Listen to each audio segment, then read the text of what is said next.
Do you ever wonder why you're doing what you do in life?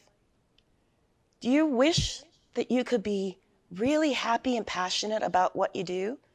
Or maybe you already are and you want to expand in a different direction. Hi, I'm Barbara Anne, host of What the Why? I love what I do. A lot of that has to do with my story, my journey to this point in life. And guess what? Everybody has a story. So please join me for conversations with leaders from all walks of life about what they do, and more importantly, why they do it. How they found their core purpose, their passion, their mission in life. And if you're looking for your own, maybe you'll get some great suggestions on how you too can find your why. Welcome back, everyone, to another episode of What the Why. If you haven't seen us before, our show features conversations with diverse leaders from all walks of life about why they do what they do and how they figured out it's their purpose. Maybe you're sick and tired of feeling sick and tired, or you feel stuck and you want to get unstuck, whether that's your company, your job, your role, your life, whatever. All of our guests have something in common with you. At some point, they felt similarly uncertain about whatever path they were on, and they decided to do something about it, either on purpose, by accident, or both. And today's guest is no exception. Please join me in welcoming Caryn Gottlieb. Caryn is a clinically trained and licensed mental health therapist, life coach, and she specializes in divorce, something that unfortunately a lot of people do experience in this world. And her journey to specializing divorce is a very unique one, so I'm looking forward to sharing that with you. In addition, she's a published author and speaker who helps women rise from burnout, breakdown, and major life shifts through mindset, work, nervous system healing, and intuition. And as you may hear, she's doing some work with other genders as well, because while she specializes in women, more and more men and others are reaching out to her as well as they learn about her work. Drawing from her own journey, hence the pivot, she guides women back to self-confidence, emotional clarity, and financial freedom. And off the clock, she's on the beach with a good book. Someone I can also really appreciate because I love the beach. She loves dancing to 80s pop. Still more similarities. Or baking. Okay. And her legendary brownies that she bakes while enjoying time with friends and loved ones. Caryn's contact information is going to be listed in the comments below. So you'll be able to find out more about how you can reach Caryn in the links that are going to be included with this podcast. But for now, please join me in welcoming Caryn with a round of applause. So yay! Thank you so much, Barbara Ann. I am really excited to be here. I've been looking forward to this. Me too. I am too. So, look, your story's fascinating. We have so many things in common. I loved you the first time I met you, which is one of the best things about getting to do this show is getting to meet people that I would really want to meet, and you are definitely someone. And one of the things we talked about is the fact that you found your way to specializing in divorce. But that's not the journey that you thought you were going to be on. So let's go all the way back to the beginning, like we do with all of our guests, and start with what did little Caryn want to be when she was growing up? I was going to do two things. I was going to be an author, published author, writer, and I was going to live in a treehouse on the beach. Okay, love it. So I've accomplished the author part many times over, and I live 5 minutes from the beach. I was just there yesterday. I don't have the treehouse yet. Working on it. Yeah, but you have a great, one of my favorites in the background in terms of trees. So, how did you get from, okay, so you became a published author multiple times over. That's great. But how did you get from that little girl who wanted to be an author and live in a treehouse on the beach to helping people navigate divorce? This was not my vision at all. And in a nutshell, I actually went to school. My undergraduate was criminal justice and women's studies. And I finished college. I was a week out of college, and the company I wanted to work for had a hiring freeze. So at that point, I opened a newspaper, old school, I was nannying at the time, and there's this big ad for a graduate program in psychology and counseling. Like, sounds like fun. Let's do that. So I did. I literally went and fell in love with the program, spent the next 2.5 years, absolutely full-time program. It was wonderful. And I left there working in the counseling field. I became a mental health therapist, loved what I did. Then, like most women, got married, had a little one, moved all over the country because he was military and his job, things like that. And ultimately landed in a state that did not reciprocate my license. So I couldn't go back to school. Basically, it was like, I'm home now. I'm going to be a stay-at-home mommy. And I ended up falling into life coaching. Didn't know it was a thing. Absolutely love that. Started working with women, helping them just navigate sales, online sales, creating their dream life. I was happily married, had a little one, homeschooled her. Fast forward, I think you know where this is going. Basically, 2018, 2019, I'm an empty nester, and the marriage that I thought I had turned out to be kind of like the Wizard of Oz. You pull back the curtain and you're like, oops, didn't realize that was back there. And it fell apart.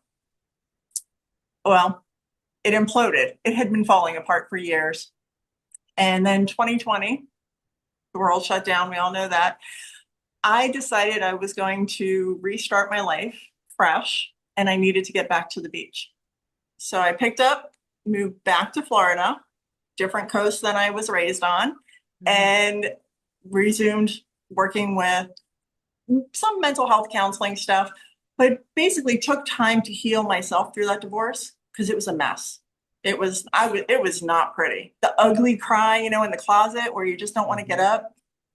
So I went through that, got to the other side of it, and I'm shortcutting that. But ultimately what happened is I went back into the life coaching and mental health field and realized that I was very much drawn to helping women navigate divorce, because that period of time was so full of emotions and it was so intense. And there were days where I felt like I had no support and I felt lost, I felt lonely. And I'm a writer. At one point, a book came through me, and it was a book all about divorce, which started out as a little PDF, sold like hotcakes. And then I had a little voice that said, take it off the market. And I did. And a couple of years later, the rest of the book came through me. It's been published now. And what I've noticed in this last year and a half, 2 years, is I'm finding not only women drawn to me, but men as well. And so here I am, decades after I thought I was going to work in a totally different field. I have become a therapist and a divorce coach. And I'm laughing because not even remotely close to where I thought I'd be. But Wow. And it's interesting because one of the things, it sounds like you became what you needed. absolutely. And, navigating divorce in of itself has a fear to it. And not only that, now you went through it and are helping others navigate through that. So entrepreneurship can be scary. You already had entrepreneurship, so okay. But this is a big pivot. So how did you find the courage to say, okay, well, this is where I really belong. I'm going to do this. It found me. I was extremely fearful. I had not worked outside of the home for like 15 years or so. And even though I was licensed as a therapist and I had done life coaching, I made money, but the primary breadwinner was my now ex-husband. I'll be very transparent. He was, 80 to 90% of the income. So it was scary. I picked up, and not only did I make all these shifts, but I left. I had been living in Texas for 17 years. Mm. I came back to Florida, but I moved to the West Coast, and no family, no friends, no job, nothing. Um, Threw a dart pretty much and found this little cute town, which I've fallen in love with. But I knew this was my next right step. Literally one morning when I woke up and I was like, I don't want any of my friends to feel like this. And it became bigger than me. Yeah. And that's how I landed here is ultimately it was how can I help other women not feel that it's like a pit and it's a dark despair that if you haven't been through it, I'm glad. Um, and a lot of people have support. A lot of women have support. A lot of men have support. But there's so many emotions. And I felt, even me as a clinically trained therapist who had all this experience, I felt like I was spinning. And I Mm-hmm. realized there are women out there who don't have this background, Yeah. and they've got little ones at home. I was fortunate, mine was grown and flown, but they have all this other stuff that they're trying to navigate. And it just kind of fell in my lap. Like it was like the universe saying, you are meant to help others, you know, don't disappoint me. Like that was like the little words from the universe or the angels or spirit, whatever you want to call it. And that's how I landed here. Wow. And you followed your calling. And, I'm glad you pointed out the fact that, yes, there's resources, but not all of it's great. Mhm. There's a lot of well-meaning people out there that want to give you advice. And what is it they say? The road to hell is paved with good intentions? Oh my goodness. I had several people. Because of my background, I was very careful in what I shared with who, Mhm. because that was just me by nature. I was used to keeping confidence. So I had two or three people that were very close and they knew what was going on. And I had, those were people I trusted. Yet, I mean, women, I'm going to throw us out there. We're prone to gossip and drama sometimes. And I I know it's shocking. I I know. Women tell me, they said, well, I've called my mother, my sister, my cousin, my three best friends, and I'm like, stop, all that drama. So just the emotions, the energy, the drama, everything can be shifted, but you have to become aware first. And I was fortunate. I had some good resources. I found some crappy ones and I just let them be. But I also had the background to know, like doctors are their own worst patients. I was doing therapy in the mirror for a while. So, yeah. Yeah. It's interesting. A coaching twist on that is we coach ourselves, which is always fascinating, right? And I've had that pointed out to me even recently. And I've pointed out to others who are part of that community, as well as some of the therapists that I know in that community as well, because we all seem to be getting more and more integrated. I do a lot of work with clients that are simultaneously in therapy, because that's not what I do. I am not a licensed therapist, even though I'm a coach, but there are some that are both. And and it's interesting because I actually have your information handy for some people that I've talked to, because even though I can coach them through aspects of it, I'm not a therapist.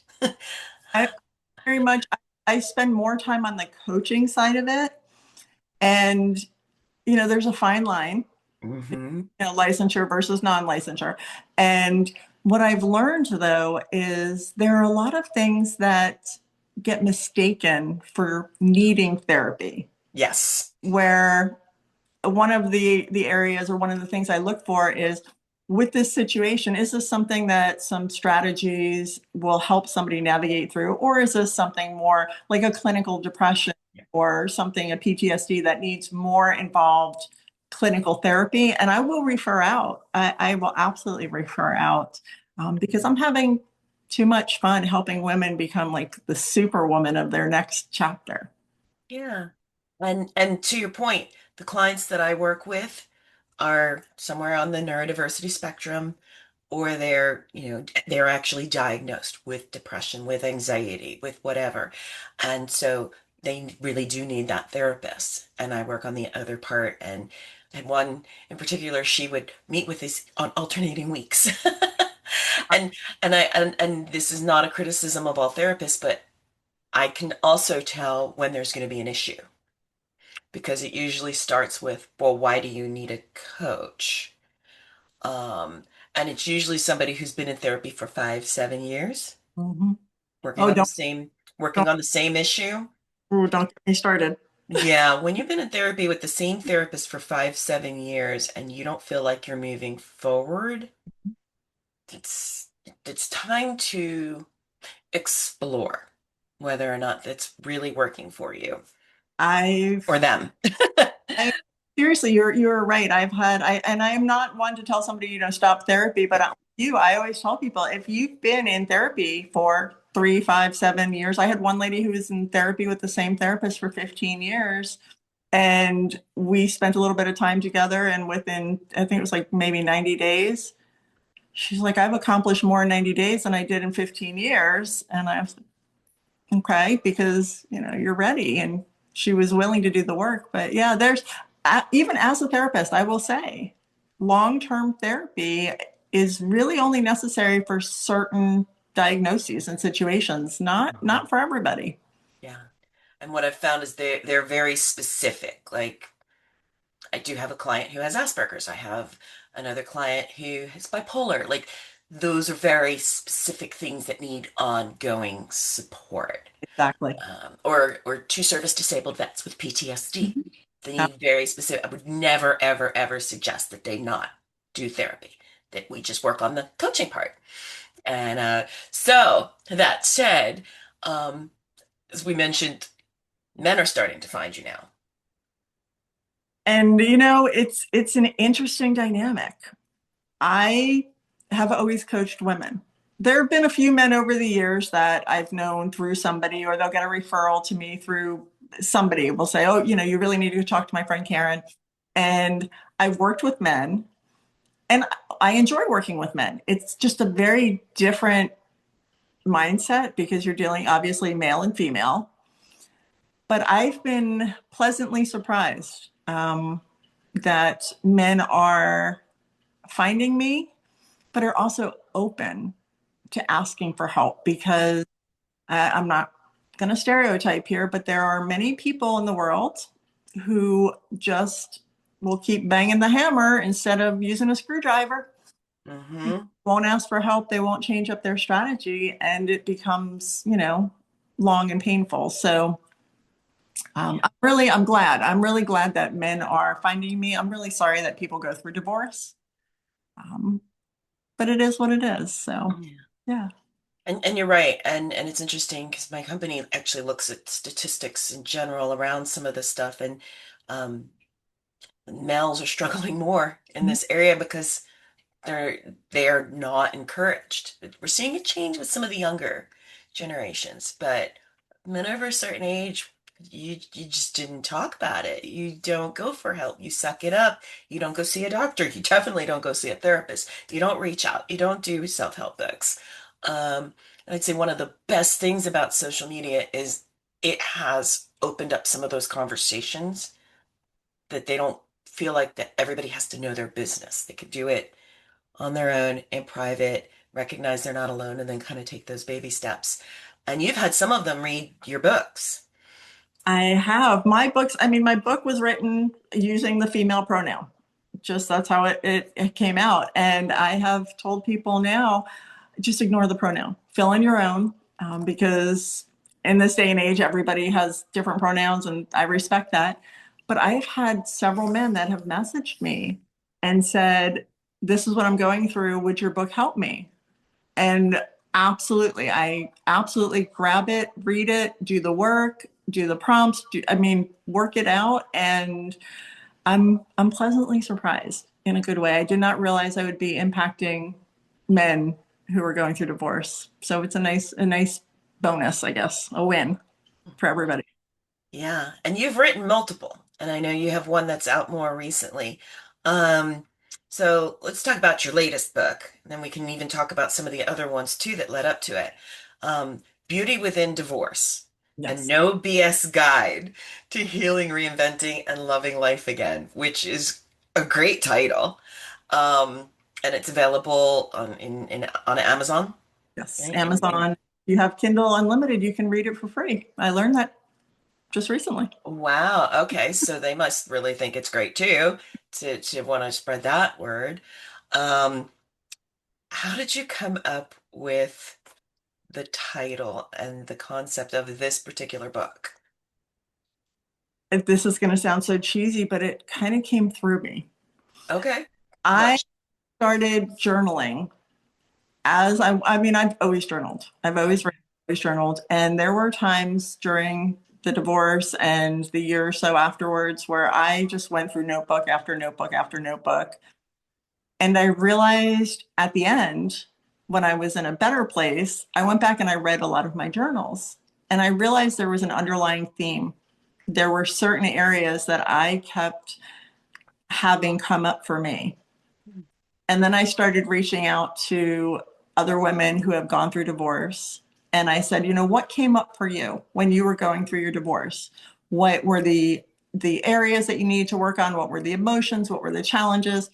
And it was pretty much the same group of topics. Hmm. So a lot of it came from what I journaled, what I worked through, and it was just I woke up one day. I mean, I'm going to paraphrase. I woke up one day and the book kind of dumped through me, and then became the editing and the expansion process and things like that. But yeah, I've had that gift my entire life, and for a long time I didn't share the fact that that's it. Just words come through me very easily. Truly living into your purpose. Like truly living into your purpose. Um, Now writing a book is not an easy feat, even when it comes through you. So, what were some of the lessons that you learned along the way in terms of becoming, a known published author? The first is rejection happens a lot. And not everybody's going to read your book. It's not for everybody. I started out, and I've written different things. There's some fiction out there. There's some stuff regarding sales, and I think it's been 9 or 10 years since my last book was published. They're all still on Amazon, but this one was kind of special because as I'm writing it, I'm realizing that it's not for everybody. And I had to allow that, well, basically allow for that because I want to help the world. That's just me. I want to help everybody. So I learned that kind of honing down my niche, really where I was most passionate, most focused, and the topics that felt really good to me, those were the ones that I needed to share. And I allowed for mistakes. I allowed for errors. I allow for people to say, why are you doing this? I don't like your cover. I don't like the chapter name, like whatever. I did it for me, knowing that it was going to help. If it helped just one person, that's all that matters. And just last week, I received um, an email from a woman who I had met her in person. We were at some networking function. She said, what do you do? And I introduced myself. And she said, I'm going through a horrible divorce and I need to work with you. And I said, okay, great. And she reached out and the timing just wasn't right. And she said, what can I do? And I said, grab my book and let's revisit it towards the end of the year. And I reached out to her maybe about a week or so ago. And I said, how are things going? And she said, oh my gosh. She said, don't take this the wrong way, but I don't need you to coach me. She said, I grabbed your book. I did the work. My divorce was finalized and I feel so much better. Now, it was a short marriage. It was less than a year, but there was a lot of drama involved. Okay. But she did the work. And I was like, wow, okay, it's helped one person. That's it. Great. I can rest easy now. Everything else is just icing on the cake. Yeah. But it's not going to just help one person. It's going to help many, many, many, many more.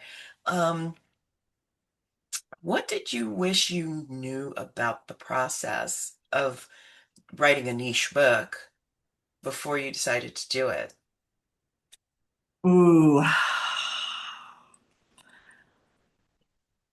Well, okay, so because I have background in having written other books and being part of collaborations, I kind of knew some things going into it. But if I go way back to one of the first ones that I was part of a collaboration, I remember thinking, why is this so complicated? And there's a lot of moving parts. There's a lot of things, different people. You've got editors and publishers and book cover designers and formats, and there's so much involved. It's not an overnight process. And I wish more people knew that even though it's complicated, it's so worth it.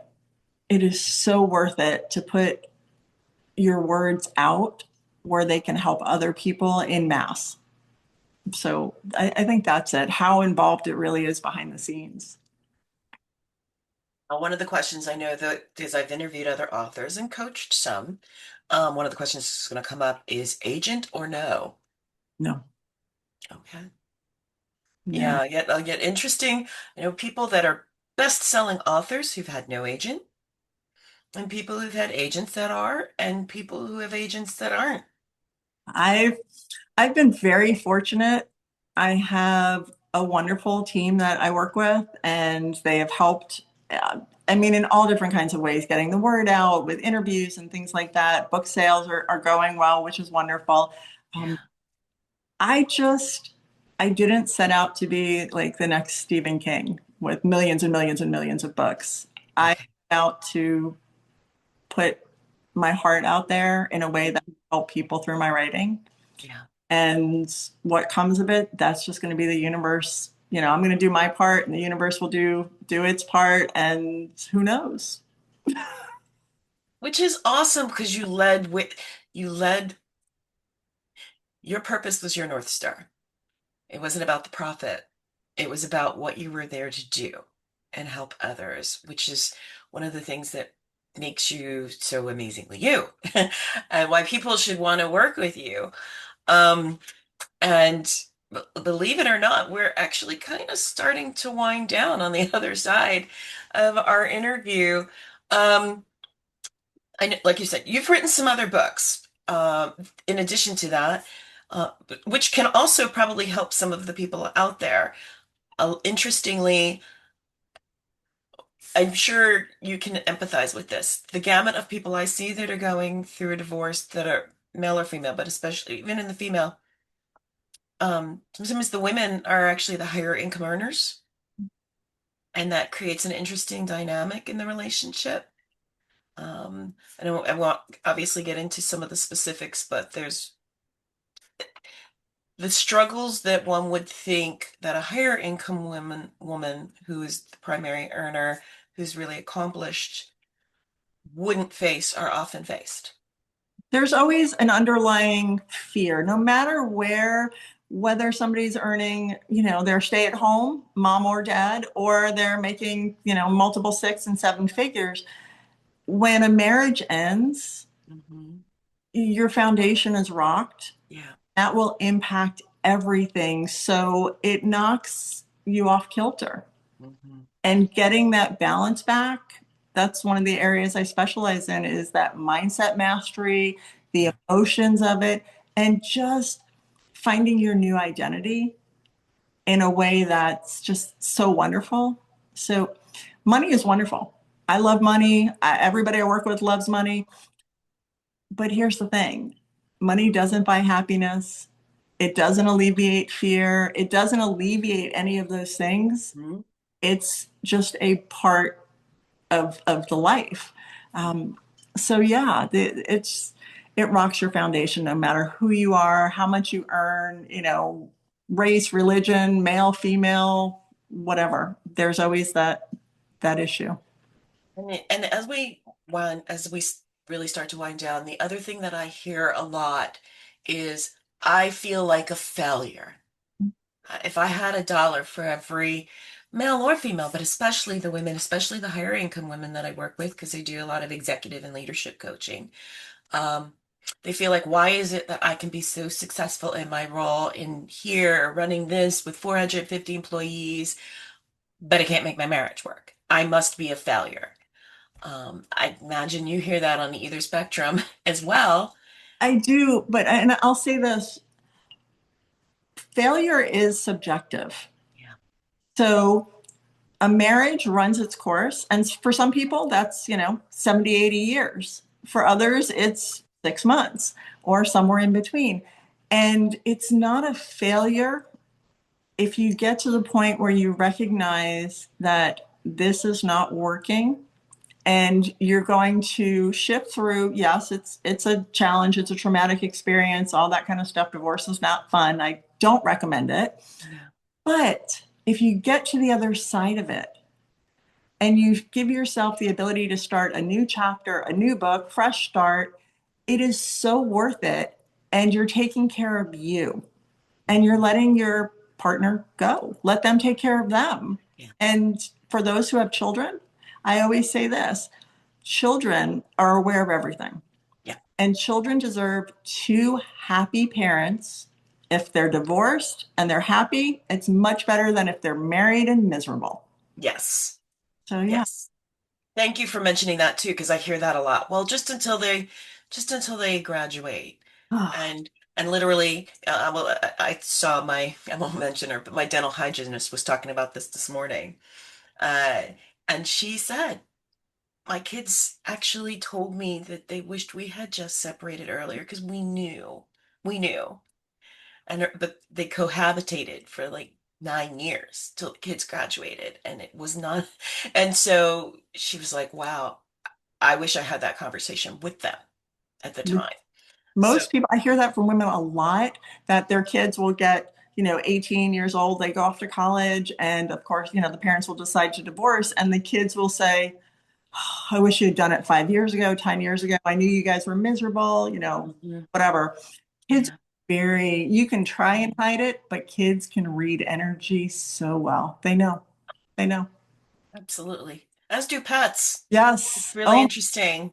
my sweet little cat, she's gone now, but my daughter had a cat and from the time she was little, and then she went off to college. I inherited the cat. So when I got divorced, the cat came with me. I will tell you that the cat became a totally different cat when I was living in an apartment by myself and there was none of the marital discord going on. I was shocked. Wow. You would have thought she was a totally different cat in a good way. I did not realize it. So yeah, pets, kids, they all feel it. All right. So there you have it from a therapist who specializes in this area. For those of you that are watching this episode that I coach, or have coached, or just know that are going through this, this is the person you really want to talk to. Seriously. Uh, as you can tell, she doesn't just specialize in it, she's lived it. And, we often say that anyone can coach, if you can just get curious and stay in a place of blameless discernment. But there are some things that it really is beneficial to have someone who has gone through a version of it themselves and can also stay in a place of blameless discernment and help you navigate in a way that they themselves wish they'd had someone help them navigate. So, for everybody out there who would like to know how to reach you, as I mentioned at the beginning of the episode, all of Caryn's contact information is going to be posted in the comments.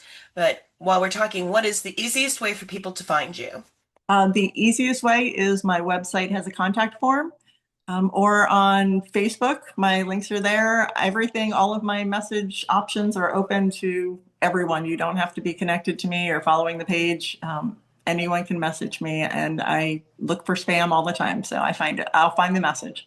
Awesome. Awesome. Caryn, thank you so much. And again, her latest book is Beauty Within Divorce, a No BS Guide to Healing, Reinventing, and Loving Life Again, available on Amazon in paperback and for free in a Kindle format. And again, thank you so much for being here, for telling your story. And hopefully that helps other people find their way to navigating their divorce and after divorce life as well. Um, and for our viewers, thank you so much, as usual, for tuning in. There are so many choices out there for your listening and podcast viewing choices and needs and desires. And we do not take it lightly that you are investing time in watching or listening to our show, wherever you are accessing your podcasts. And if you find this information is helpful, we would really appreciate it if you would like share with others who might also find it useful. And of course, from the beginning, all 4 seasons, as we've always said, if you're new or you've been watching from the beginning, whether you're looking to make changes in your life, career, whether big or small, join us again for more interesting and illuminating conversations with guests like Caryn, who overcame whatever challenges lay in her path to go out there, find her purpose, to create what she needed, which then became the purpose that she helped fulfill others to find their purpose, as well as to live it.